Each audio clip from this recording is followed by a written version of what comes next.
Hello? I have no idea how I got up here. It was an anomaly. That does not bode well. Are we all feeling appropriately emotionally wrung out? Yes. As you do when you watch Rectify. Hi, I'm Mary McNamara. I'm a television critic at the Los Angeles Times. Thank you guys for coming. And this is, of course, some of the cast and creators of the wonderful show you just watched. So I'm just going to start introducing people, and I hope I get everybody right. Ray McKinnon, obviously, to my immediate left, is the creator and writer.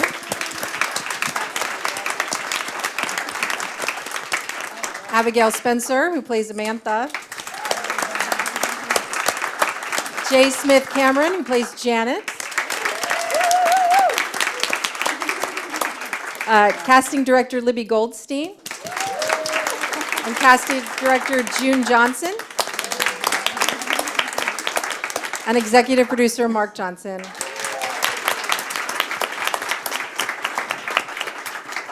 Thank you guys for coming. So, I love this show. I mean, it is, I remember when it premiered, it was like nothing I'd ever seen on television. It still is like nothing I've ever seen on television. And that's saying something these days, right? Because we're seeing a lot of things on television.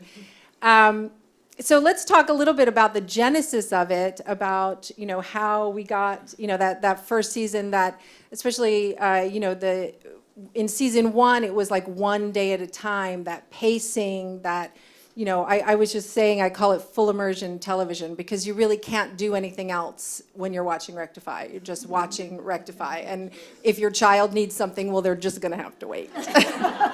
It's really kind of embarrassing in my house. So Ray, tell us a little bit about how this came to be. Can everybody hear me, or do we need this? We need this? Oh, hi. How did this come to be? Desperation is a great motivator, you know, mortgage and car payments.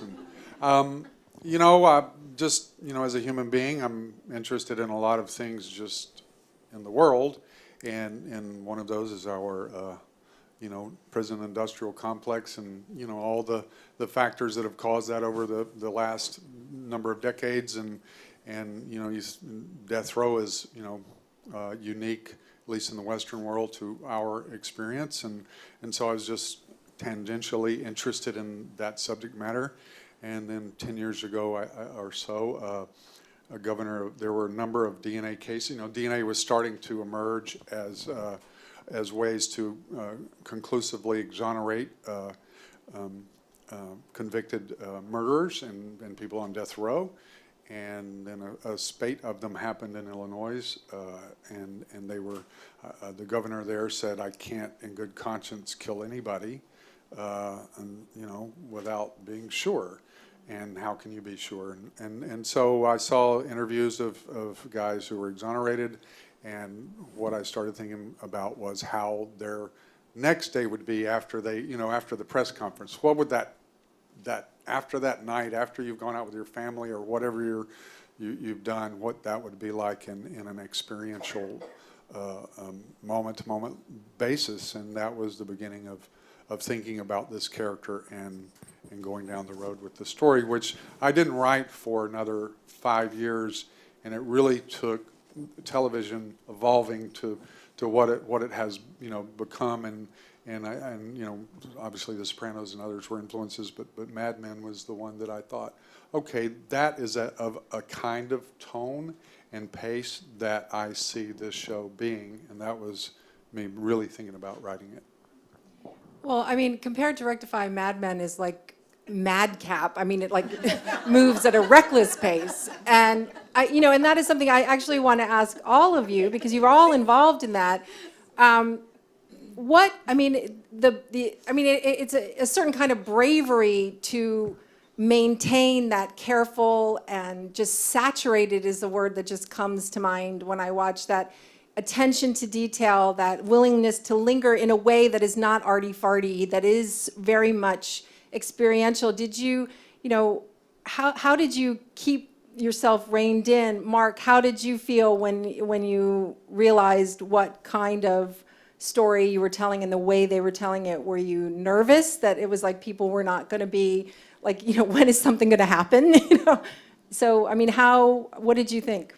Well, when I first read the script, it translated that way. There was no quick cut. There's no Michael Bay version of the show. So when I read it, Ray and I had worked together. I think you may have forgotten this. He as an actor in 2 movies I produced, A Perfect World and Bugsy, and we've been friends. Because I was only there for a day. That's one more than I was. Anyway, I've known him for now. When I ran into Ray, when I showed up in the green room just now, he looked at me and said, "Now tell me again, what did you do on this show?" He's just joking. He knows what I did. Anyhow, we had kept in touch and we were friends. And for some reason, I don't know what possessed me, I called you were in Arkansas. And I called and said, "What are you up to?" And it said, "So funny, I just finished this script, and maybe you should take a look at it." I could hear his eyes glaze over. Right. It made a sound.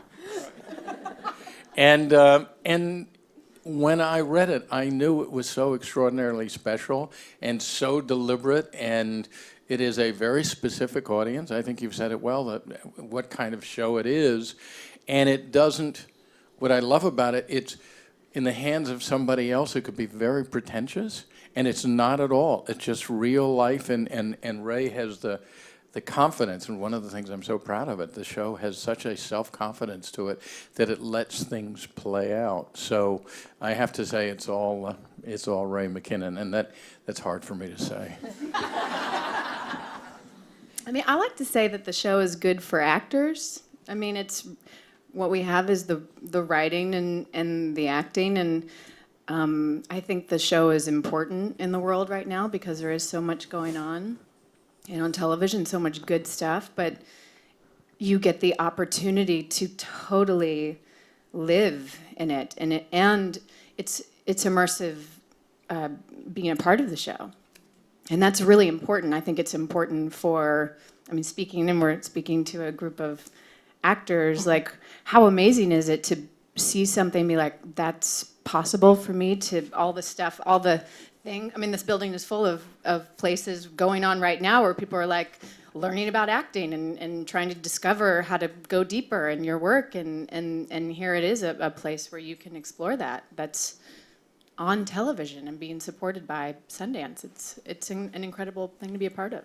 I wanted to say one thing about the pace. I'm not sure this is exactly about the pace, but you can't, watching it after having been and acting on it too, it doesn't feel slow to me. It feels full, very, very full. So it's almost in slow motion because there's so much in it. It's dense.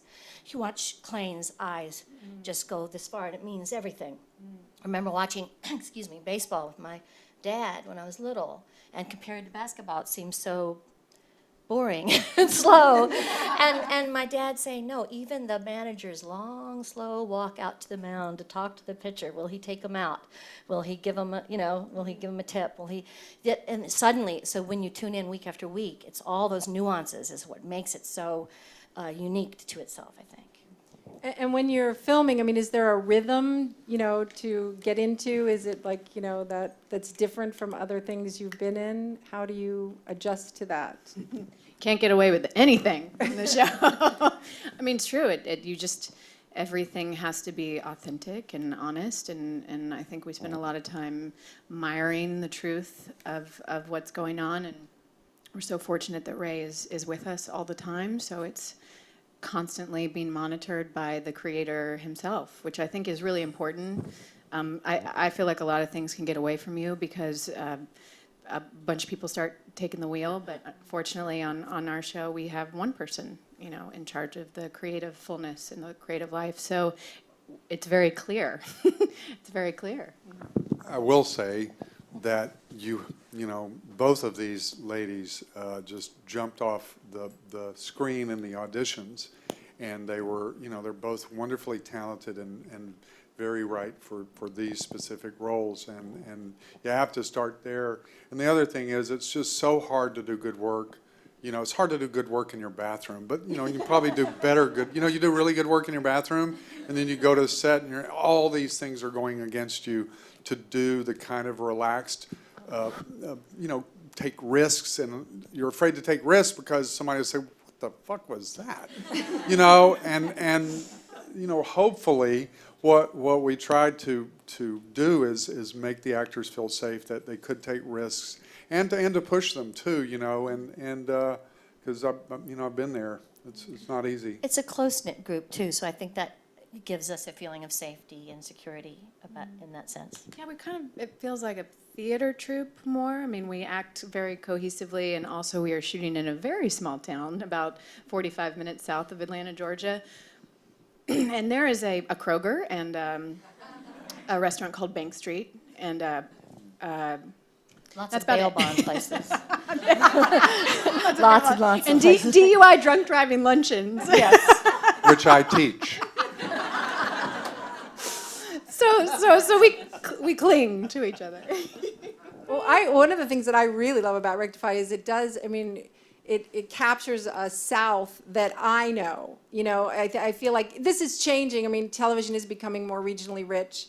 But, you know, previously the South was often the butt of a joke, you know, or, you know, they immediately assumed racist, immediately assumed whatever. There were just a lot of assumptions, and Rectify really flies in the face of that, where you see a small town with its limitations and its secrets and all of that, but all of the characters are fully realized, and they're all, you know, some of them are better than others, but they're all essentially decent people who are trying to do, well, not the senator, but I mean, they're all trying to do and not the guys who killed them, or whoever, but whatever, you know what I mean.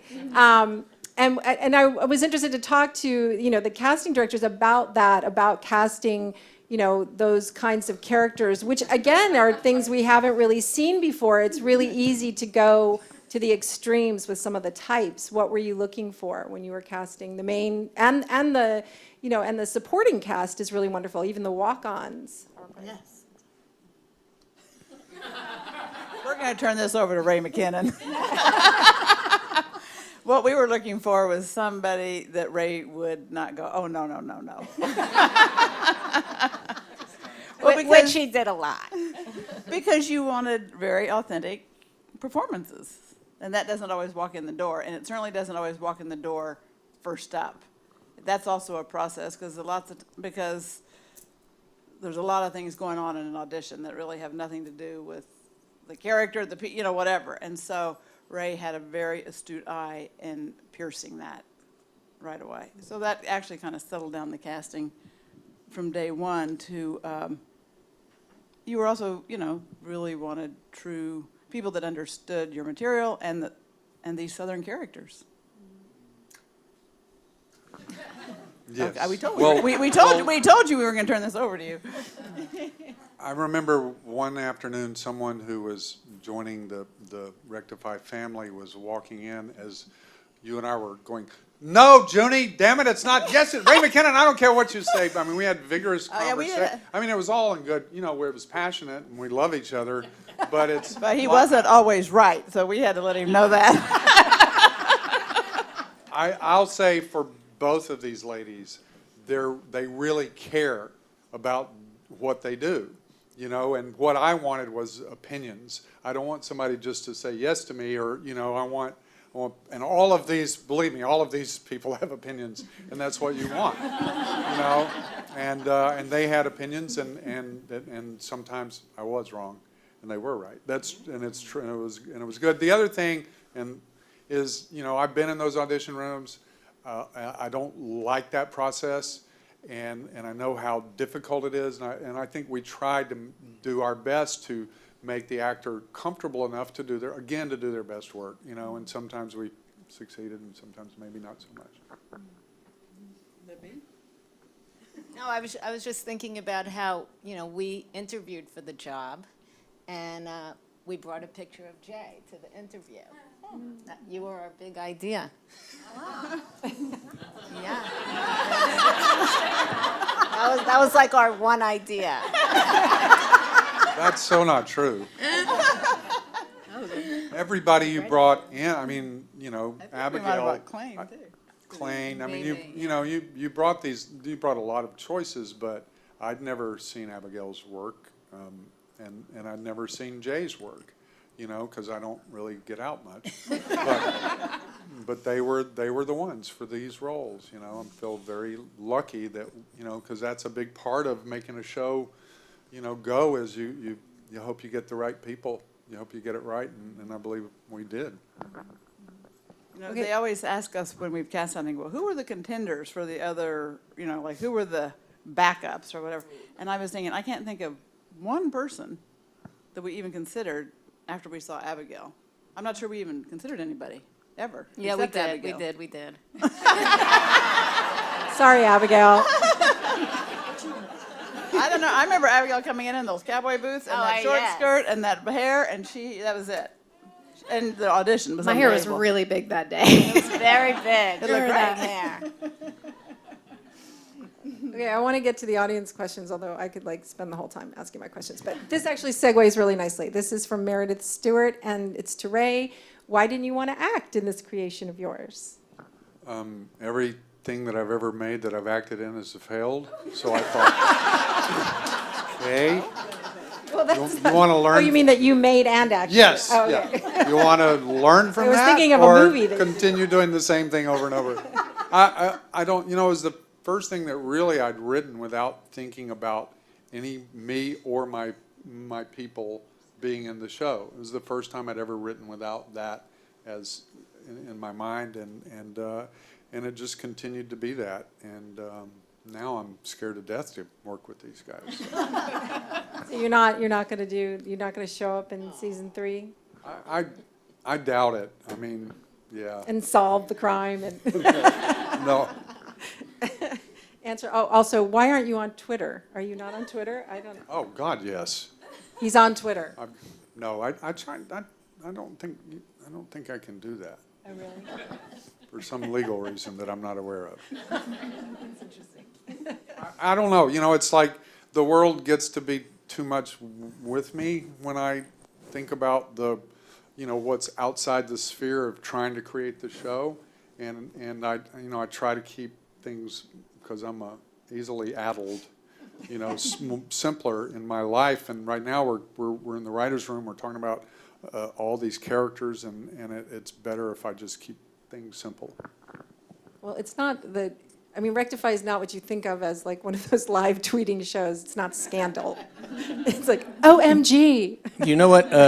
People don't know that Ray wrote, directed, starred in, and produced a short film that won the Oscar called The Accountant. It's extraordinary. So he's lying about... I forgot you were in that. Sorry. I remember you winning the Oscar, though. It's very exciting. Okay, this question is Which from... has been sold, by the way. Are you allowed to do that? No. No. Did it have your name on it already, or did you just palm it off? I got more went to for the it when I engraver? scratched my name through it. Okay. From Juanita Chase. Let's see. This is for Junie. I've noticed you've cast actors in multiple shows and that you work with a lot of the same people. What do you look for in the people you work with continuously? Junie Somebody in the Lowry. audience just said talent, and I said that is true. I mean, we actually try, well, like Ray, who is, a really gifted actor, did an incredible job in Deadwood. So we didn't dream that he wasn't going to be in Rectify, at least somewhere along the line, because he is a complete treat to watch whenever he's in anything. I think that sometimes we use the same actor. You try to find the cream of the crop. We don't intentionally use the same actors over and over. That's kind of actually not the goal. So I'm not answering this too well, but I certainly do have my, favorites that always kind of rise to the occasion. And also, so much, this wasn't the case on this show, which was a treat, but it also depends on what show you're doing, who you're working for, what network. I mean, there are some people that you have to do this name game. It is a whole wild panorama out there of requests. So you really, it depends on who you're working for, what company, and what their philosophy is. We were very lucky with Sundance because there was never any talk about putting a name person in the show. It was never about that. It was finding the right people for the role. And in fact, I felt like that the less we knew about the actor, and their celebrity, the more we would, we could immerse ourselves, the audience and all of us into the story and not be, bogged down by the bagage of celebrity. Distracted by the splendor. Well, that actually kind of answers this question, but I'm gonna ask it anyway, so nobody can say you didn't ask my question.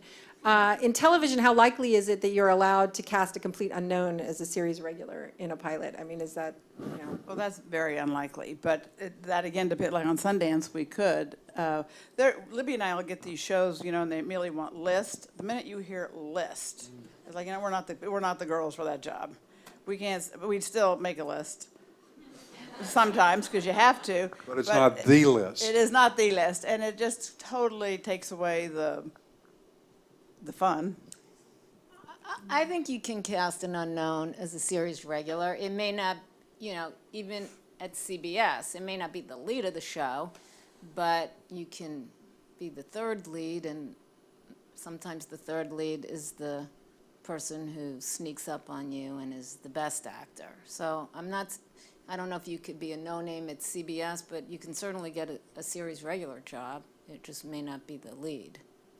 how hard was it to cast Daniel? I mean, that's Very. yeah.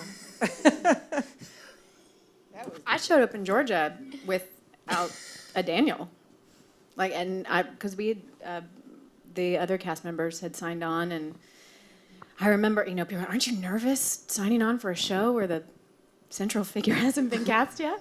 And I was like, I don't know. This wash of calm was over me during the entire process because I felt like Rectify was so unique when I read it.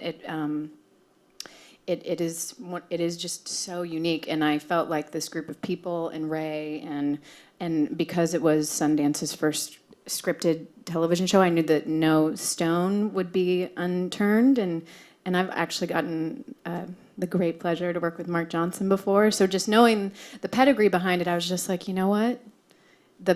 It will call to the right actor is going to come because it deserves that, and I think the special material really, if you have the right people protecting the material, it will show up for you. But my gosh, the process that you had to go through to find him was bananas. He was like in, where was he? Thailand, playing a chef in some Taiwanese, and like self. He read the lines with no one for his first audition. Was just like FaceTiming, filming himself, and just read the lines, and then looked back at the camera. Was like his first audition. And it was 2:00 in the morning. I was in Little Rock, Arkansas, when I saw that on the internet superhighway, and I was like, okay, suicide is off the table. It was dark days. It was really dark days for me, and it's troubling to think it's like I was, because I felt like if we don't have obviously if you don't have your Daniel, you don't have this show, and I hadn't seen the person that really that I felt could have played it, and he came. It was like you have to be really fortunate in a lot of cases, and we were really fortunate that Aiden showed up, at the last hour for the show. And I will say that's an example. I mean, we were really close to shooting, weren't we? I mean, everybody was cast, and we had been looking, and we had seen some really wonderful actors, but it does. A lot of people were aware that we were still looking, and you just can't stop looking. You just have to keep. I'm not even sure why he came to being so late to the. Because the casting director and look, there were so many wonderful actors who showed up and read for all of these roles. It's it's my subjective decision about who's the one that I feel is right for this role, and for all of you actors, and there's a time and place for anybody, and this is the time and place for Jay. And not that she won't have many more and has it before, but and the same thing with Abigail. It's like this was Aiden's time. And Aiden, you know, he hasn't lived a traditional actor's life, if there's such a thing. He's been an editor and he's gone on walkabouts, and he wasn't sure he wanted to read for this. And he thought about it and put himself on tape, and he didn't like it. And he's doing all this while nobody knows it because he's in Thailand. He's a Canadian citizen, and his passport was in Australia, and he's in Thailand, and it was a nightmare. Just getting him to the United States, but I have to say he did the dance to get here. I'll never forget what we at the first season we were staying at the Atlanta Motor Speedway. It's a David Lynch movie in there somewhere. And There are condos at the Atlanta Motor Speedway, yeah. overlooking the speedway.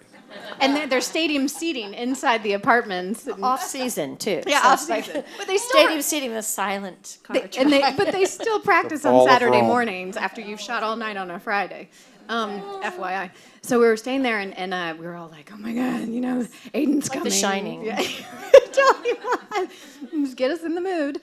And I remember we were really anxious for his arrival, and he looked like Ray. He had long hair and full beard and facial hair, and he got off the elevator and he was like, "I'm here." And I just started crying because I don't know, it was just Because we know why. yeah. It was just so amazing because he was so the guy, you know, and we had just been waiting for him, and he had come in. I remember the first thing he did, he's like, "You want to have a cigarette?" I was like, "Yes, I do." And so we went into the Atlanta Motor Speedway apartment he was staying in. We pulled out his couch onto the balcony, and we sat on the couch and had a cigarette, and that was it. It's a great relationship between them, and you know, I felt like it was important that, I mean, we're seeing a family, and a lot of times you see families on a story, and you feel like they just met that day at craft service, and you know, I mean, and it's not easy to pull together where you see the family and you feel that history with them before, you know, the first episode, and so I felt like it was important to have and view that, and these actors care about that, obviously. And I think when we first see them in episode 1 of season 1, we see mother and daughter speak, we feel that history, you know, to their credit. We're Jamantha on the side, by the way. When we do scenes together, they're called Jamaica. Jamantha. Jamantha's here. Jamantha's in the building. Okay, this is kind of the big question. This is from Marissa, and the show. I'm not going to put my glasses on. The show leaves the question of Daniel's innocence or guilt a little bit up in the air. And how do you handle that? And does each character and writer approach his job with an opinion on the matter? So let's go down the row. Who thinks Daniel's guilty and who thinks he's innocent? Oh my word. Can't ask a mother that. I think he's innocent. Nope, we're not going to do this? Nope. I'm praying he's innocent. I've always, you know, because even like when we were doing the pilot, people would ask that, and you know, really, it doesn't matter. Right. It doesn't matter if he is or he isn't, because it's just, you know, their journey through the whole thing. So I think his innocent or guilt is just like a side thing. Well, he certainly feels guilty, but that doesn't mean he did it, you know. He has either survivor guilt or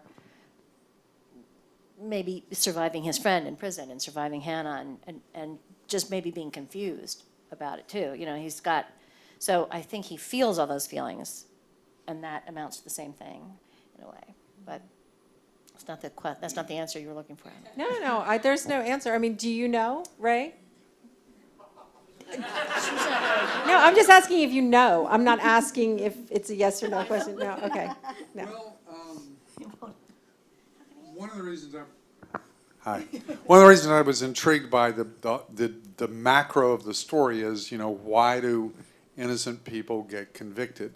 And I think there's a lot of complicated reasons. There's ambition, there's there's mistakes, there's this group psychology of prosecution that heads down a road and they don't want to turn back because, because somebody has to say, we got to turn back, and that takes courage. And then there's also society that says, when really bad things happen, we need to feel like there's order in our universe and in our society. And we need that almost more than justice. And I think there's the pressure of society to let's get order back again. And we'll even buy it to some degree, as long as we don't have to feel like the boogeyman is outside our door. And then the other thing is, as storytellers, oftentimes stories are a frame, right? We frame life in a way that we see it, and it has a beginning and a middle and an end, and it brings forward a point of view and some kind of denouement. And so I'm struggling whether I want to mess with that structure as well. So that's my answer. Well, again, I mean, it's like, I am very impressed with the restraint that the show in the second season. Obviously, you had to kind of fix the structure. You couldn't do one day at a time, forever, because that gets tedious. But what I loved was that, you did sort of have this Uber plot, which is the mystery of what happened. And many shows do this, where they have an Uber plot, and then they have the character dramas within the Uber plot. But the Uber plot did not move as quickly, and it didn't, the resolution, and it isn't like in a tantalizing, weird, the killing way, or, it's very much in the background. And like, how hard is that, as a writer, as, performing, like, it sort of flies in the conventions of most television dramas to keep yourself from going there. Well, I knew we had 6 episodes, that we were given, and I looked at it as 6 chapters, and I said, I just don't want to regret whether we do another season or not. I want to go down a road that I feel like is, artful and somewhat risky, and so that's what I started with, and the thing that I'm even way more interested in whodunit, is how we make sense of our world, as human beings, and all of these characters are trying to make sense on a moment-to-moment and a day-to-day basis of their world, and make their world matter, or avoid making their world matter, or engaging with the world, or retreating from the world. And that, that just continues to interest me. And the Uber plot, is what it, that's. I think you used a really key word that we talk about a lot, which is restraint. Really from the moment that I came in for the very first audition, because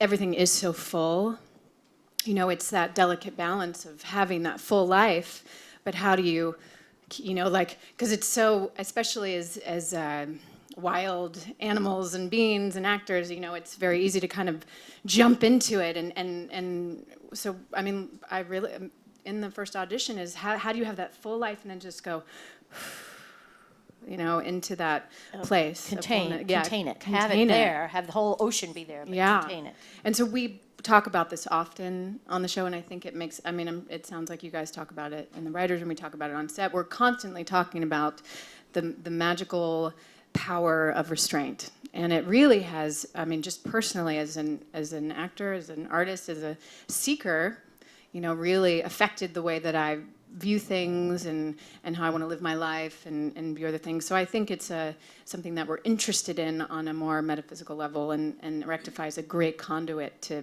play with this idea of restraint and that it's being supported. I think as writers and actors and artists, we're always worried that we feel this pressure where it's coming from within us or from outside, like the director's like, show me more, do more. You don't get very often, we get it, we see it, just be, and you've done all the work, now just be.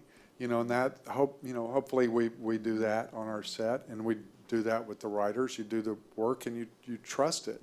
And, of course you're scared as shit that it's all gonna not work, but.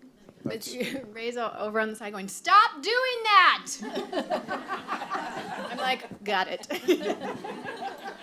I don't remember being that loud. Stop doing what? Well, What were you doing? You just be. Paulie. Just be, I mean, it's that, it just be, it is the thing of like, but I mean, I say that comically, but at the same time, I'm so grateful that someone is saying, you're enough. It's enough, and so to I think, using the word confidence, to have that confidence in me as the actor, that someone's right here saying, you're enough, it's enough. And it's so freeing. What a magical thing, what a gift, and the fact that we can give it to, give to you guys it's such an honor, And I was going to say that actors and writers and directors tend to be, I mean, we're all emotional people, and we have a regular, everyday relationship with our emotions. But the characters in our story, for instance, and most people in the world, in fact, have a different relationship to it. They're trying to function. They're feeling it, but they're trying to keep their shit together. They're not going to indulge in, so it's this balance of having all that feeling in the top drawer, but not opening the top drawer all the time. Sometimes it spills out, and I think that's kind of the leitmotif of the style of it. I have one last question. I don't want to get in trouble. So this is from Isaac, and it says, the only county Daniel is allowed in per the settlement, and I need to know, is banishment a real thing? I mean, it's like, can you be banished from the state of Georgia? Is that like legally? Was that like? We have a crack research team. Okay. We have I was like, this is like Shakespeare. I mean, it's like, have literally- you are banished. we have literally one intern doing a ton of research and going to get lunch. Googling banishment. Okay, wait. Okay, so there's that, and then okay, it's a reference to the West Memphis case. Is West Memphis the inspiration for Rectify? And if not, what is? Good Lord, that was like 17 questions.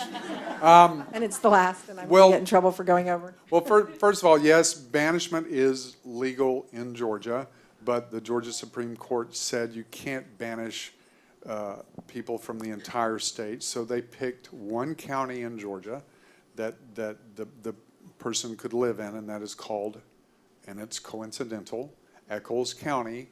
Damian Eccles, who was a part of the West Memphis 3, I actually met his wife before I wrote this show in one of those strange things that happens in your world, and I said, this is going to sound really, really weird, but I'm going to write a show about a guy who gets off death row, and I want you to know that I'm not going to research or even think about the West Memphis 3 case until I write the pilot, and that's what happened.